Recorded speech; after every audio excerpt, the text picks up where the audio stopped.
Welcome, grandkids. Welcome, friends. This is a continuation of the series, Yes, God is Real. And in the next many testimonies, I will share some miracles that happened in my life. Now you might say, well, we hear so many false testimonies, so many false miracles. And beloved, I did run a major corporation during my lifetime. I did teach business at the University of Toronto, and I became a Christian by the mercies of God. I'm a sinner saved by grace. I can't lie anymore, you see. I must tell the truth, and so whatever you will hear from me is truth, and it will prove to you that God is real. This is a story about one of my early witnesses, and I could not sleep at night. I had a picture of a businessman during a dream at night in Japan. We had a joint venture with a major Japanese corporation, and there was a president of a joint venture company, and I saw his picture, and I was to get him a Japanese Bible.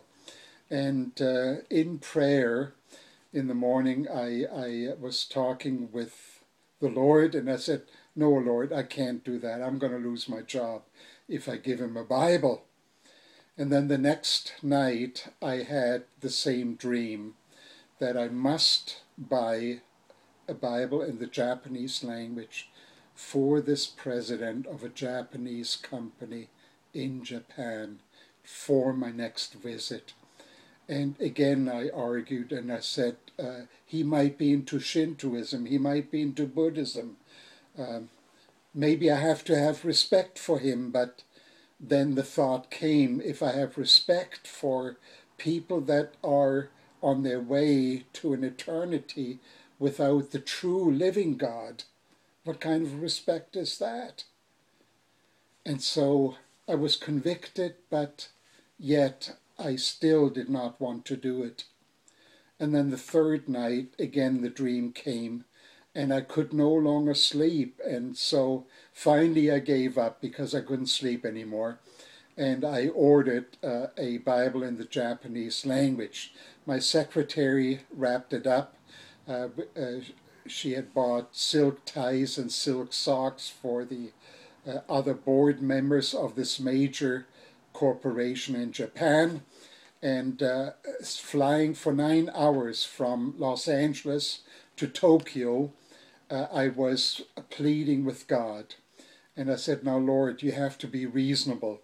When I turn over this Bible, which is wrapped up, to this major business person, please, please, don't let him open up the present. The others can all open up their present, but please don't let him open up his present in front of everyone, and please let him open it up when he's alone. I arrived at the board meeting in Japan, and I was greeted by all of these board members from major corporations. And here was the president of the joint venture company, and I presented him with his package, the Bible. Now guess who was the first one to open up his present? And he was the first one to rip up the paper, and he saw the Bible and he held it high in the air, which is highly unusual for a Japanese businessman. He held it up high in the air for everyone to see, and he shouted, "A Bible, a Bible, a Bible." All of the other board members said nothing, and we sat down for the board meeting. And then after the board meeting, I said to this joint venture president, I do not have time, I must fly to Australia, but during the next trip, can we spend some extra time? And so 3 months later, I came back to Japan, and he met me at the airport, and he picked me up, and we spent time together while driving in a bullet train to Kyoto. And he told me a story. He said, I have a Japanese tea garden in Tokyo, there is a stone lantern. Now, the stone lantern are the height of a man or even higher, and there's an opening for lights. And he said, I have a stone lantern like this in my Japanese garden. And someday I dropped something near this garden light, and as I looked at the bottom of it, I noticed a tiny little cross etched into this garden lantern. He said, I then went back to check out my forefathers, and I found that in the 16th century, and I was able to go back that far, there were some of my forefathers who had become Christians, but they were killed, they were martyred. So he didn't understand the Christian faith, he didn't know anything about it. And on another occasion, he went through his garden, he said, and then he pointed with his finger to the sky. It was a blue sky, it was a sunny day, the sun was shining. He pointed his finger and he said, now, Christian God, if you're real, send me a sign. Send me a sign.